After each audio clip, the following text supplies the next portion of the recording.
Está no ar mais uma edição do AmbaCast, o podcast oficial da Agência de Notícias Brasil Árabe.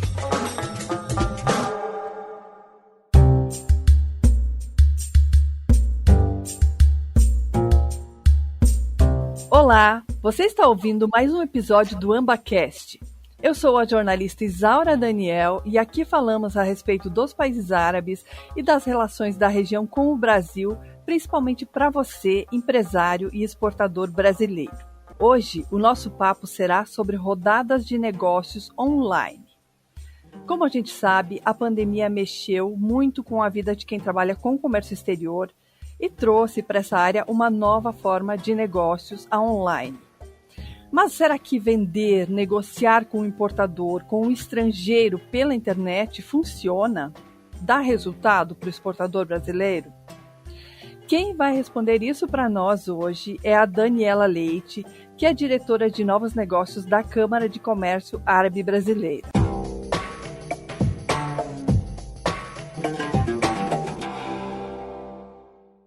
Tudo bem, Daniela? Bem-vinda. Olá, Isaura. Tudo bem, sim. É um prazer estar aqui contigo. Obrigada pelo convite. Prazer é meu te receber aqui, Daniela.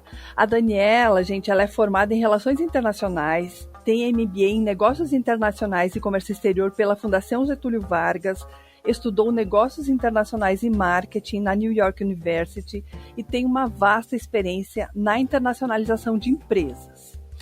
Só para vocês saberem um pouquinho do histórico, aqui a Daniela era uma das pessoas da Câmara Árabe que acompanhava os negócios entre árabes e brasileiros antes da pandemia, quando os árabes vinham ao Brasil aí para feiras, rodadas de negócios, ou os brasileiros iam aos países árabes para essas atividades também, e ela passou a acompanhar tudo isso no formato online quando a pandemia chegou e esse contato passou a acontecer via computador, tablet e smartphone. Daniela, eu gostaria que a gente começasse o nosso papo aqui de uma forma bem didática, porque talvez a gente tenha aqui ouvindo quem já conhece bem essas rotinas, mas também quem nunca participou de algo assim.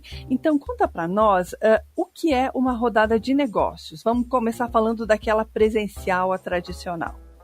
Claro, Isaura. Bom, rodada de negócios é uma forma que o mercado estipulou para otimizar, digamos assim, o tempo dos compradores e dos vendedores. Então, da forma tradicional, geralmente, falando de negociação internacional, né, nós trazíamos o comprador ao Brasil e fazíamos uma agenda de reuniões, de várias reuniões, vários possíveis vendedores, entrava, né, tinha uma reunião curta com esse mesmo comprador. Então, geralmente, a gente estipulava uma data, um período do ano, combinava com esses compradores internacionais que vinham ao Brasil, a gente combinava com as empresas aqui brasileiras que queriam vender e tinham produtos interessantes para também estar nesse dia, nesse horário, e daí, geralmente, o comprador fica sentadinho numa mesa e o vendedor roda, por isso que é rodada de negócio. Então, fica um tempo de 15, 20 minutos e daí roda, vem outro vendedor conversar com o mesmo comprador. É uma forma de conversar com o máximo de pessoas possível de uma maneira rápida, né? Um primeiro contato ali, claro que depois eles continuam as conversas. Isso acontece também nacionalmente, tá? Não é só internacionalmente, não. Então, geralmente um comprador fica numa mesa aguardando que os vendedores passem por ela nessa rodada de negócios. Então, vários vendedores conversam com o mesmo comprador em um período curto de tempo. Legal, otimizando o tempo. E agora, Daniela, conta para nós como acontece isso de forma online. Eu confesso que eu tenho curiosidade porque, por mais que eu já escrevi sobre o assunto, eu nunca acompanhei efetivamente uma rodada de negócios virtual. Como é isso? É uma reunião pelo Zoom? Enfim, como se dá na prática?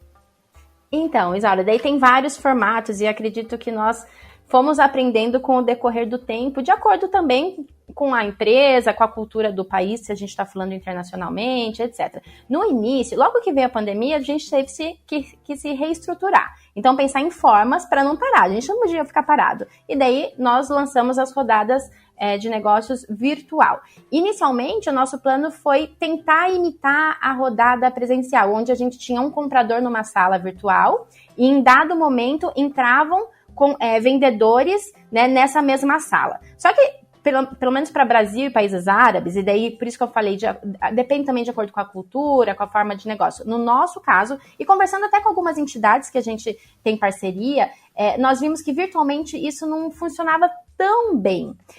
Então, nós fomos remodelando, e os modelos que a gente tem feito atualmente é basicamente um agendamento de reunião. Então, a gente agenda um dia e um horário, tanto para o comprador quanto para o vendedor, e eles entram em uma sala virtual, que pode aí ser Teams, Zoom, Google Meet, enfim, todas essas que a gente está acostumado a usar, faz uma reunião num período curto também de tempo, e daí a gente usa esse mesmo comprador para falar com outros possíveis vendedores, mas não numa mesma sala, nesse entrando e saindo junto, que a gente percebeu que não dá muito certo. Muitas vezes, isso aconteceu até em dias e datas diferentes com o mesmo comprador. Então, não necessariamente o comprador ficou lá uma manhã inteira na sala, né, entrando de sala em sala, porque virtualmente a gente percebe que é um pouco cansativo também. Então, o modelo de gerir, né, de operar no virtual teve que ser adaptado. Ou seja, ele pode tanto ficar lá o dia todo ou uma manhã, como isso pode ocorrer em vários dias aí, né? O virtual também permite isso, né? Porque se fosse um estrangeiro ficar vindo vários dias para o Brasil ia ficar complicado. Pois é. E Daniela, me diz uma coisa, antes da pandemia, o exportador brasileiro, ele já fazia isso? Já existiam esses encontros virtuais, essas rodadas virtuais, ou isso era alguma coisa meio rara, assim? Olha, já tinha esses contatos virtuais, mas acho que nós não estipulávamos dessa forma a rodada. Eram mais reuniões que eram agendadas, mas mais por telefone do que até pela internet, numa sala virtual. Isso não era tão comum. Era mais comum por telefone, falando principalmente aqui da relação Brasil-Países Árabes, né, da Câmara Árabe, no caso que eu estou dando como exemplo. Mas acontecia. A pandemia, o que ela trouxe foi essa praticidade, digamos, e aceitação até dessas salas virtuais, né, porque daí fica muito melhor quando você enxerga a pessoa, né, conversa, gesticula, do que simplesmente por telefone. Então isso ficou bem comum e foi aceito rapidamente, porque era a alternativa que a gente tinha. Como foi isso, Daniela? Porque, enfim, em todas as áreas veio a pandemia, ninguém estava esperando, né? A gente levou um susto, teve que se adaptar. Você já falou um pouco disso, enfim, mas correu todo mundo para isso, as pessoas ficaram meio perdidas. Como foi essa migração aí geral dos negócios para o online? Como é que você percebeu esse cenário? Eu acho que no início todo mundo ficou um pouco em choque, né? O que vem, né? Então, acho que no primeiro mês, principalmente, o mundo ficou um pouco aguardando o que será, né? Porque todo mundo foi pro home office, mas será que é um mês só? Será que são 20 dias? E daí, dado esse mês, obviamente que as entidades e a Câmara Árabe, óbvio, a gente já começou a pensar num cenário futuro e com possibilidades. E se continuar? Mas a gente nunca imaginou que ia continuar por um ano, né? Vimos que nós tínhamos um planejamento a ser feito no ano, né? Tinham ações que nós tínhamos acordado com os nossos associados que a gente tinha que cumprir, mas como? E daí começamos a pensar em alternativas e uma ideia foi, né, surgindo, uma ideia trazendo a outra. E daí quando vi, tá todo mundo aí no virtual, todo mundo se adaptou. Legal, é verdade. No começo a gente pensou que ia ser por um mês, estava planejando voltar na metade do ano, depois planejou o final do ano e assim foi postergando, né? Daniela, e qual é a diferença principal na sua percepção de se negociar online ou presencialmente? O que você percebe? Quais as vantagens de um, quais as vantagens do outro, quais as desvantagens? Olha, eu percebo como vantagens a otimização do tempo realmente. E a pandemia fez com que as pessoas se tornassem aí abertas para aceitar esse tipo de conversa, esse tipo de negociação inicial, digamos, porque é a forma que a gente tinha. Antigamente, eu acho que era mais difícil, porque principalmente para a cultura árabe e muitas culturas, é interessante esse contato face-to-face, né, pessoalmente, mas estávamos impossibilitados. Então, acredito que a otimização do tempo é um dos principais benefícios e essa questão da mudança do mindset mesmo. Então, as pessoas verem que não é uma empresa menos importante porque ela não viajou até os países árabes para fazer negócio. É porque a gente está ali num primeiro contato para ver se dá certo.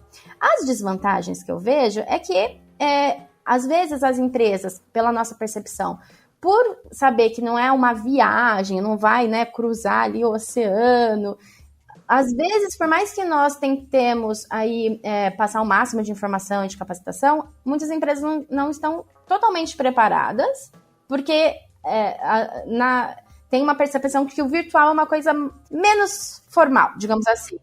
Então, às vezes falta um catálogo, às vezes falta, de fato, uma análise de precificação, uma análise logística para ver se realmente ofertar aquele produto naquele momento é interessante ou não, sabe? Essa análise prévia que, quando você viaja, com certeza você faz, porque você não vai querer perder o seu tempo e o recurso investido, né? Então, você faz toda uma lição de casa e uma estratégia. No virtual, eu vejo que algumas vezes, enfim, todo esse planejamento importante não é feito antes para primeiro ter esse primeiro contato e ver se realmente é isso. Mas de início, algumas vezes você acaba perdendo a credibilidade e o lado de lá, o comprador, se desinteresse. Então, por mais que a gente fale isso para as empresas e as prepare, peça documentos, etc., algumas vezes falha um pouco nessa questão de preparação. Interessante, olha, para todo mundo, né, ter isso em mente sempre, uma rodada de negócios, enfim, facilita, você tem um primeiro contato aí que é facilitado pelo virtual, mas se prepare, invista nisso, né, porque pode determinar também o futuro dessa relação comercial, se você vai vender ou não ali mais adiante, né?